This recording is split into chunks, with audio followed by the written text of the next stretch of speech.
कविता को भल पाउथुबा समस्त पाठक पाठिका मानकु मोर नमस्कार। आजिर कवितार ना हैला मु आउ तमे दुई। ए कविताटी मोर मु आउ तमे कवितार द्वितीय भाग। जो माने प्रथम भाग कविताटी सुनी नाहंती सेमान पई ए वीडियोर डिस्क्रिप्शन में मु लिंक प्रोवाइड करिछि। आपण माने चाहिले सुनी परिबे। चलंतु सुनिबा आजिर कविता को। मु आउ तमे।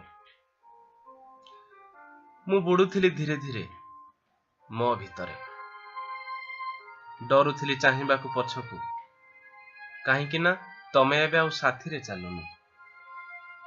तुम पाद तळ धूली खंडियाभूत होई उडिलाणी।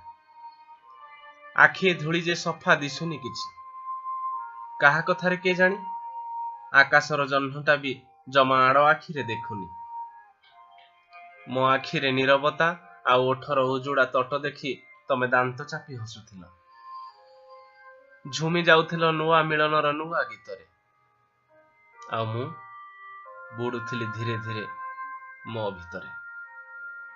सरी सरी आसुथिला दीपरु सलिता, जळी जळी आसुथिला जीवनरु आयुष। मरी मरी जीउथिला केही जणे मो भितरे।